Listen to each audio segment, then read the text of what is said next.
हाँ, इससे पहले वाले क्लास में हम क्वेश्चन नंबर 27 तक आ गए थे। कौन सा क्वेश्चन नंबर 27 में आपको याद दिला दूँ, हम सॉल्व कर रहे हैं kinetic theory of gases and radiation की क्लास वर्क वाली जो डीपीपी है वो हम सॉल्व कर रहे हैं। उसके 27 क्वेश्चन हमने कवर कर लिए हैं। अभी मैं शुरू कर रहा हूँ question number 28। So question number 28 is the wavelength of maximum energy released during atomic explosion was 2.93 into 10 raised to minus 10 meter. The temperature attained must be, और B दिया है, B यानी आपको अभी याद हो गया होगा, B is nothing but Wien's constant, यानी यहाँ पे हमें Wien's displacement law यूज़ करना है। तो उसके लिए हमें पता है रिलेशन क्या है, T is equal to B upon lambda max.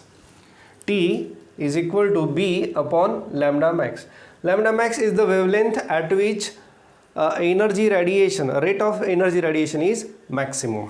So B की वैल्यू यहाँ पे दी है उन्होंने 2.93 into 10 raise to minus 3 divided by lambda max is 2.93 into 10 raise to minus 10. So आपका जो आंसर है बहुत ही सिंपल आ गया, ये तो 10 रेज टू 7. अब ये जो टेम्परेचर होता है ये हमेशा केल्विन में रहेगा, तो इसका जो आंसर है वो आएगा आपका ऑप्शन डी आ रहा है यहाँ पे, this is kelvin, option is D. तो ये था आपका question number 28. Next is question number 29.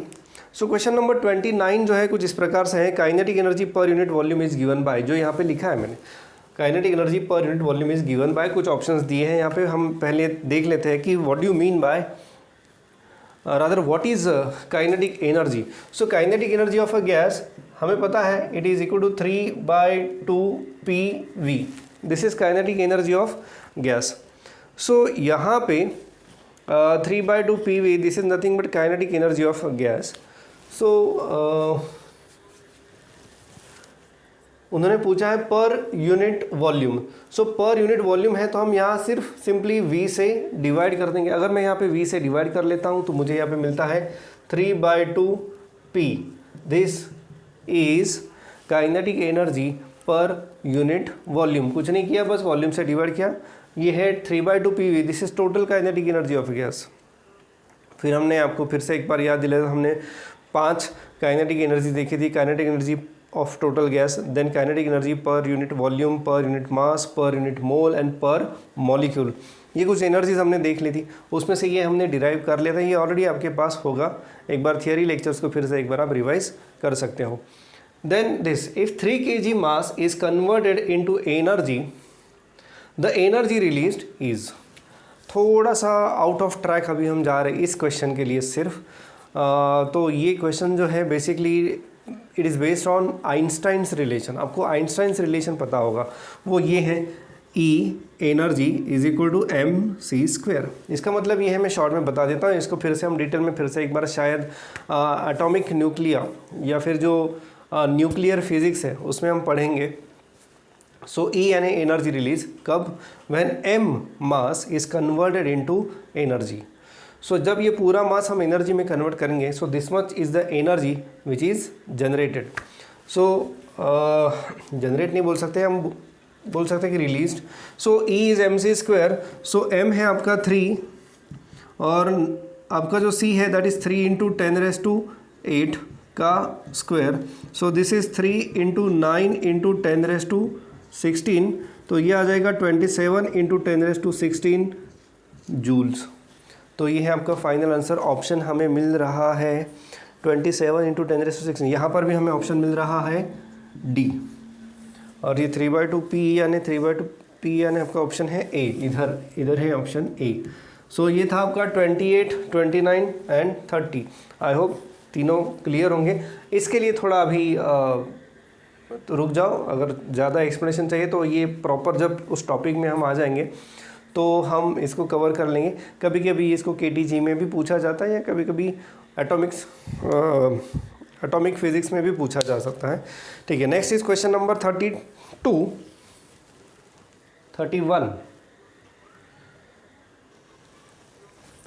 जी है, ये है next question 31। Which of the following is unit of specific heat. Unit of specific heat, यहाँ पे मैं बता रहा हूँ सिर्फ स्पेसिफिक हीट की बात हो रही है, it is not molar specific heat.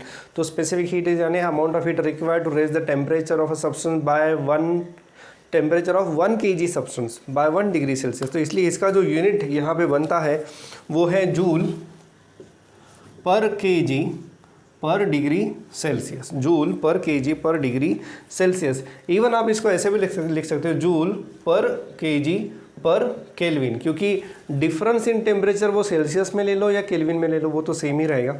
सो इसलिए ये है इसका आंसर और ये है आपका ऑप्शन बी आ रहा है यहाँ पे। Next is question number 32। At what temperature RMS speed of gas molecule is half the value at NTP।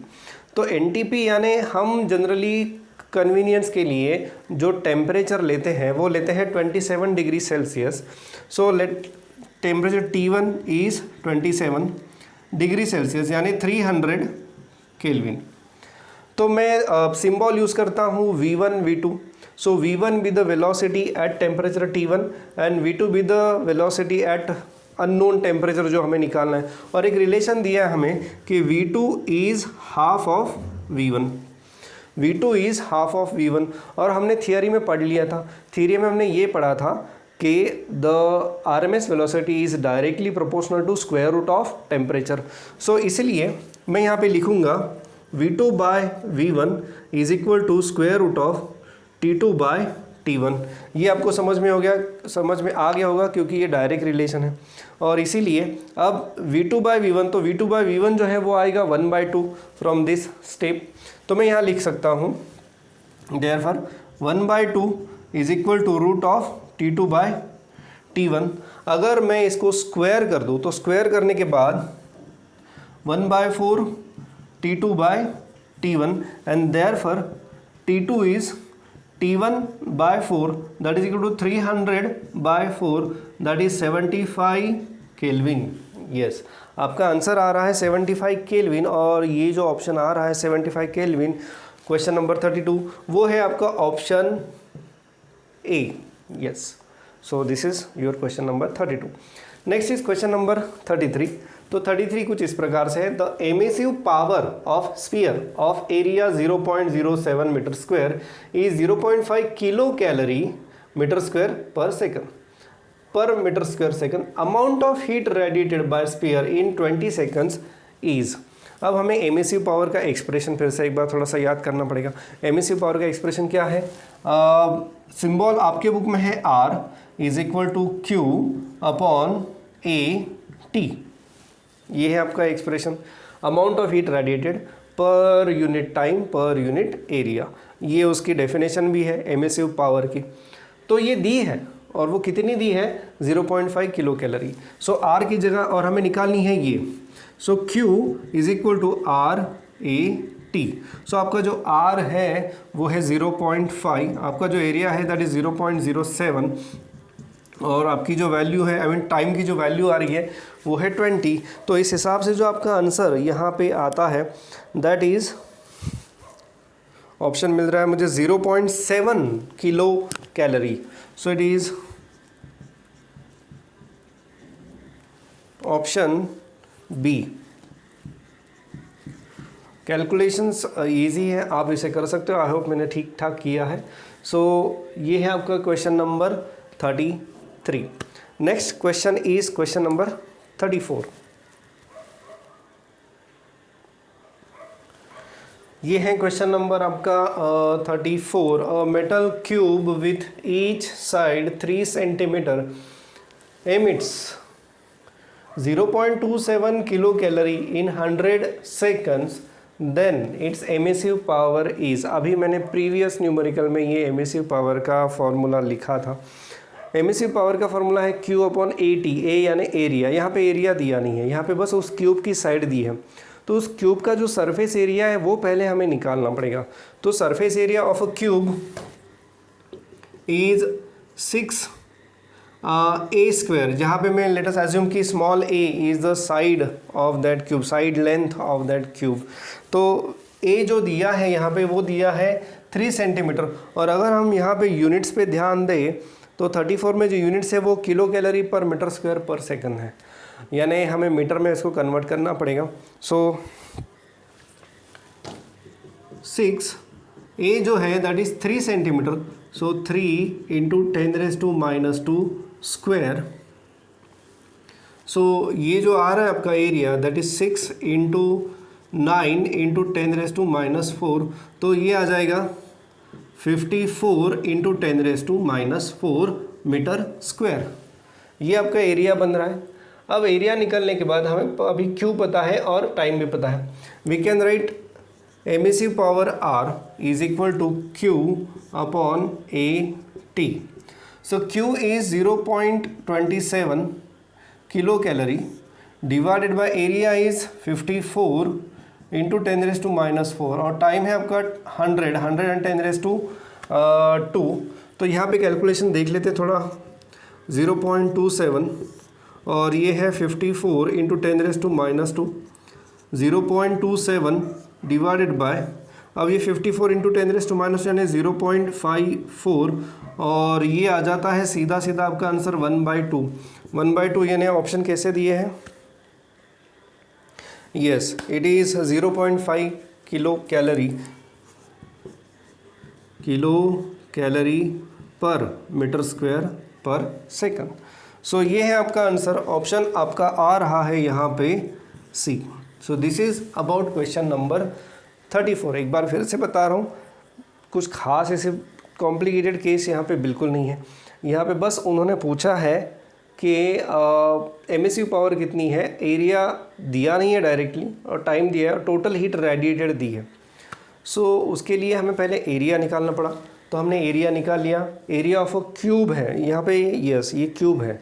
So cube के लिए जो एरिया रहता है वो है 6a²। ए यानी बेसिकली हर एक सरफेस जो रहता है उसका वो स्क्वायर फॉर्म में रहता है। तो स्क्वायर फॉर्म में रहता है तो उसके जो सरफेसेस रहेंगे वो रहेंगे टोटल 6 सरफेसेस उसमें रहेंगे, तो इसलिए टोटल सरफेस एरिया रहेगा 6a²। तो ए साइड लेंथ है, सो 3 इंटू 10⁻² मीटर में कन्वर्ट कर लिया, तो एरिया टोटल मुझे मिल गया 54 इंटू 10⁻⁴। फिर एमिसिव पावर का जो फॉर्मूला है that is total amount of heat radiated divided by area and time. So it is Q by AT that is equal to 0.27 kilo calorie upon 54 into 10⁻⁴ into 100। Calculations बहुत ही simple है और सीधा सीधा आपको आंसर मिल रहा है सी। बहुत ही सिंपल फार्मूला के आधार पर ये क्वेश्चन था और केटीजी में जनरली लगभग ऐसे ही कुछ क्वेश्चंस आपको आ सकते हैं जो अभी तक हमने देख लिए। आपको थोड़ा बहुत अभी कंसेप्ट समझ में आ गया होगा कि किस तरह के क्वेश्चंस यहाँ पे आ सकते हैं। So let us proceed to next question and next question is if the wavelength corresponding to maximum energy radiation from the moon is 14 micron, then temperature of the moon is। फिर से यहाँ पे एक मैक्सिमम एनर्जी रेडिएशन आ रही है और wavelength दी है, तो यहाँ याद रखना कि जहाँ जहाँ पे ये मैक्सिमम एनर्जी रेडिएशन और वेवलेंथ आ जाएंगी तो आप समझ लेना कि आपको यहाँ पे वेन्स डिस्प्लेसमेंट लॉ यूज़ करना है। अब वेन्स कांस्टेंट शायद यहाँ पे उन्होंने दे दिया होगा, लेट मी चेक। यस, तो वेन्स कांस्टेंट यहाँ पे जो दिया है वो है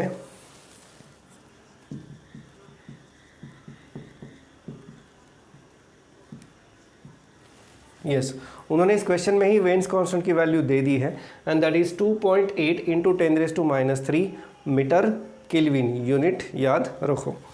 ठीक है, और मैक्सिमम वेवलेंथ यहाँ पे पूछी है उन्होंने, नहीं वेवलेंथ दी है और वो टेम्परेचर निकालना है, तो ये वेवलेंथ को वो मैक्सिमम एनर्जी रेडिएट कर रहा है। सो हमारे पास सीधा सीधा फॉर्मूला है lambda max is equal to B by T. Therefore T is equal to B upon lambda max. B है आपका 2.8 इंटू 10⁻³ ये गिवन है न्यूमेरिकल में और अदरवाइज आपको वो पता होना ज़रूरी है। Next is T lambda max sorry, तो 14 माइक्रोन यानी 14 इंटू 10⁻⁻6 माइक्रोन यानी माइक्रोमीटर, तो वो 10⁻⁻6 आ जाएगा। तो ये था एक वैल्यूज पुट कर दिया हमने। वैल्यूज पुट करने के बाद हमें यहाँ पे पता चलता है कि ये 0.2 आ रहा है और ये आ रहा है 10⁻³ तो ये आंसर आपका आ रहा है 200 केल्विन। 200 केल्विन, ऐसा कोई ऑप्शन है आपके पास? Yes, there is option B. So फिर से बहुत ही सिंपल फार्मूला था, बस वहाँ पे क्लिक होना ज़रूरी है कि ये क्वेश्चन जो है ये आया है आपका वेन्स डिस्प्लेसमेंट लॉ के ऊपर, तो आप ये आसानी से सॉल्व कर सकते हो। Late us proceed for question number कौन सा था? 35, 36 पे अभी चलते हैं। अब ये नेक्स्ट है क्वेश्चन नंबर 36, वो कुछ इस प्रकार से है। अ sphere of radius 5 centimetre is maintain at 327 degree Celsius. ठीक है, उसका टेम्परेचर उन्होंने दिया है, सेल्सियस में दिया है। The wavelength at which the maximum energy is radiated is, maximum energy जो रेडिएट हो रही है तो उसकी करस्पॉन्डिंग वेवलेंथ कौन सी है, ये यहाँ पे उन्होंने पूछा है। सो यहाँ पे वेन्स कांस्टेंट कुछ भी दिया नहीं है, बट हालांकि जो हमें प्रीवियस दिया था उसी को हम ले सकते हैं। सो देखते हैं। First of all let us see what is the temperature. तो टेम्परेचर है आपका 327 प्लस 273, तो ये आ जाता है 600 केल्विन। पहले तो ये टेम्परेचर आ गया। अब वेन्स डिस्प्लेसमेंट लॉ है तो हमें वेवलेंथ निकालनी है, तो lambda can be given as lambda is equal to B upon T. So B है आपका 2.898 into 10⁻³ divided by 600 kelvin. So इस कैलकुलेशंस को अगर आप करोगे, या फिर कभी कभी आप इसको ऐसा भी कर सकते हो, you can directly take it as 3 भी ले सकते हो, या फिर सिंपली 2.8 लेके इस कैलकुलेशंस को आप आगे बढ़ा सकते हो। कैलकुलेशंस करने के बाद जो आंसर हमें मिलता है दैट इज़ अराउंड 4.83 माइक्रोमीटर, ये आंसर आ रहा है। 4.83 माइक्रोमीटर ये आपका यहाँ पे आंसर आ रहा है। तो इसे आप करके देख लो, कुछ भी डाउट लगे इसमें तो आप पूछ सकते हो for this problem. So next question is, of course इसका जो ऑप्शन आ रहा है वो ऑप्शन डी है। बेसिकली 8-2 दिया है यहाँ पे, तो ओके उतना चल जाएगा, कोई प्रॉब्लम नहीं है। Next is question number 37। 2 stars A and B radiate maximum energy at 3600 angstrom and 4200 angstrom. The ratio of their temperature is। 2 stars दिए हैं और उनका जो वेवलेंथ है, मैक्सिमम वेवलेंथ, जहाँ पे वो एनर्जी मैक्सिमम रेडिएट कर रहे हैं, so the wavelength of the energy जिसका रेट बहुत ज़्यादा है एमिशन का, वो वेवलेंथ दी है दोनों की, और दोनों का टेम्परेचर पूछा गया है। सो हम यहाँ पे टेम्परेचर निकाल सकते हैं। हमें पता है कि जो T है it is B by lambda, उसी से मैंने ये सब बस इंटरचेंज कर दिया T एंड लैम्डा को। तो हम यहाँ पे ये पता कर सकते हैं, हमें ये पता चल जाता है यहाँ पे कि T is inversely proportional to lambda, सीधा सीधा। So we can write T1 by T2 is equal to λ2 by λ1। T1 by T2 is equal to λ2 by λ1। और इसी प्रकार से λ2 जो है आपका, अभी ये फर्स्ट है वेवलेंथ और ये है सेकंड वेवलेंथ, तो ये हो जाता है 4200 डिवाइडेड बाय 3600 और बोथ आर डिविजिबल बाय 6, तो आपको बहुत इजीली आंसर मिल जाता है 7/6। तो ये था आपका answer for question number 37। So answer है, ऑप्शन जो आ रहा है आपका वो है बी।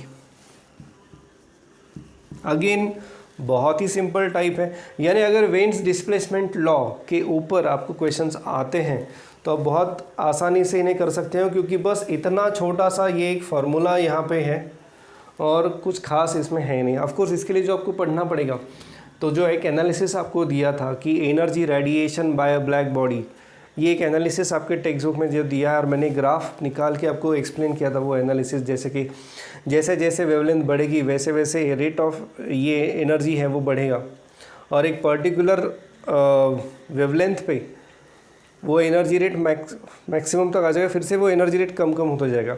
यानी there is a wavelength at which the rate of emission of energy is maximum, और उसे कहते हैं लैम्डा मैक्स। लैम्डा मैक्स का मतलब ये नहीं होता कि वेवलेंथ मैक्सिमम है, लैम्डा मैक्स का मतलब ये होता है कि the rate of emission for that wavelength is maximum. ये याद रखना, कोई भी कन्फ्यूजन है तो आप ग्रुप में पूछ सकते हो। नेक्स्ट इज क्वेश्चन नंबर 36, 37 हो गए, क्वेश्चन नंबर 38। तो ये है आपका question number 38। The relation between emissivity and coefficient of absorption is.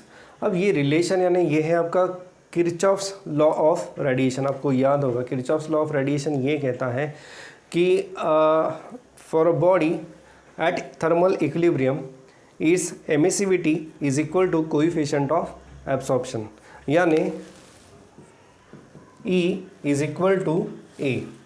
ये एक सिंपल लॉ है, किरचॉफ्स लॉ, जो हमने रेडिएशन में पढ़ा था, और इसको ज़रा अच्छे से आप प्रिपेयर कर लो, क्योंकि ये भले ही MCQ में हम ये इसे देख रहे हैं, तो ये MCQ में कुछ खास इसमें सॉल्व करने लायक है नहीं, सीधा सीधा है कि E is equal to A, परंतु इसका डेरिवेशन थियरी एग्ज़ाम में आ सकता है, और ये डेरिवेशन कम से कम 2 से 3 मार्क्स के लिए आपको पूछा जा सकता है, इसलिए इसको अच्छे तरह से प्रिपेयर कर लें।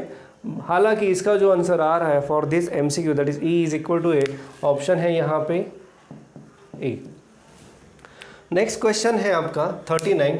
अ sphere of 5 centimetre radius is maintained at temperature 327 degree Celsius. The power radiated by this sphere is. Power radiated by this sphere यहाँ पे पूछी गई है। सो उस स्फीयर का टेम्परेचर उन्होंने सबसे पहले तो दिया है,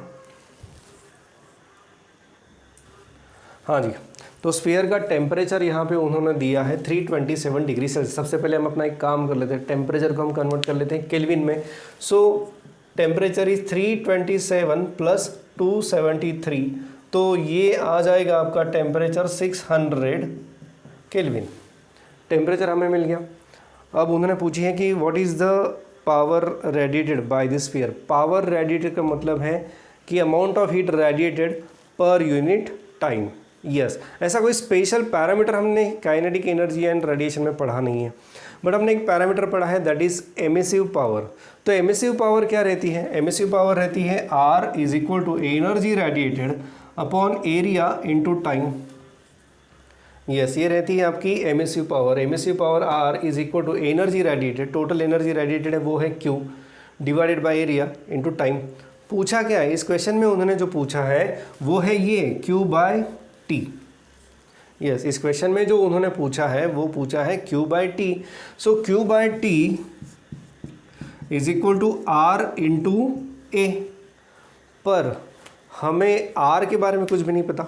यस, पता है स्टीफन्स लॉ हमें पता है, और स्टीफन्स लॉ हमें क्या कहता है कि स्टीफन्स लॉ स्टेट्स दैट, यानी आपके बुक में अभी जो नाम हो गया है वो है स्टीफन्स बोल्ट्जमैन लॉ। तो ये लॉ ये कहता है कि the rate of emission per unit time per unit area is directly proportional to 4th power of temperature. Yes, ये वो लॉ है, R is directly proportional to 4th power of temperature, और ये जो रहता है R that is equal to sigma T⁴, where sigma is Stefan's constant. तो ये लॉ आपको याद आ गया होगा, और इसके ऊपर भी कुछ न्यूमेरिकल्स हमने देख लिए हैं। इसके बाद हमने heat rate of loss of heat ये टॉपिक भी पढ़ा था। So anyway, R is equal to sigma T⁴। चलो, हमें R मिल गया। अब ये R की वैल्यू यहाँ पुट कर देते हैं। So power is nothing but amount of heat radiated per unit time is equal to R into A, ये है P, और R की जगह पे अभी मैं लिख रहा हूँ सिग्मा T⁴ इंटू एरिया। अब ये प्रॉब्लम ऐसा है कि इसमें बहुत सारे कैलकुलेशंस भी आ रहे हैं, पर फिर भी ये क्वेश्चन बहुत ही अच्छा है और पूछा जा सकता है आपकी एग्ज़ाम में क्योंकि जनरली पावर में गड़बड़ स्टूडेंट्स कर देते हैं। सो पावर पूछी है, बट मेनी स्टूडेंट्स यहाँ पे जो कैलकुलेशंस करते हैं वो एमिसिव पावर को लेके ही करते हैं, तो दे simply multiply emissive power by area, और एक गलती यहाँ पे हो सकती है, बट एनीवे अब ये आपको समझ में आ गया हो। So this is rate of emission rate of emission is nothing but sigma T raise to 4 और power is Q by T, बस यही पूछा है यहाँ पे। So Q by T is nothing but R into A को मैंने इधर ट्रांसफ़र कर लिया है।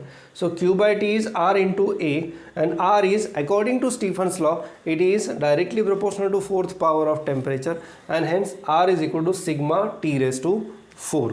अब चलिए आगे बढ़ते हैं। तो यहाँ पे ज़रूरी है कि what is the value of Stefan's constant, ये कई बार हमने देखी भी है, सॉल्व भी किए हैं इसके ऊपर कुछ न्यूमेरिकल्स।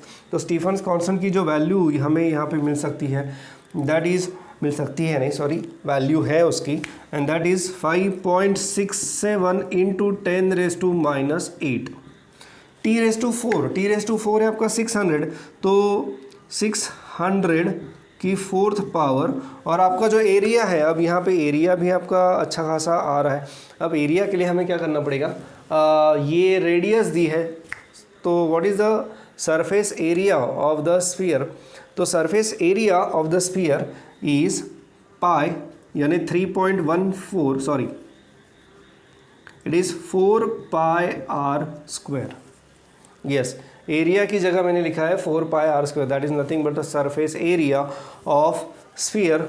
तो ये सारे कैलकुलेशन अब मैं फिर से पाई और आर स्क्वायर की अगर वैल्यू पुट कर देता हूँ, so what I am getting is 5.67 into 10 raise to minus 8 into 600 का 4th पावर जो मुझे मिल रहा है दैट इज़ अराउंड, यानी इसको आप कैसे कर सकते हो 6 रेज टू 4 इंटू, अब 600 है तो 10 रेज टू 2 की 4th पावर, तो वो हो जाएगी 10 रेज टू 8, ये 4, ये 3.14 और ये है आपकी रेडियस स्क्वायर।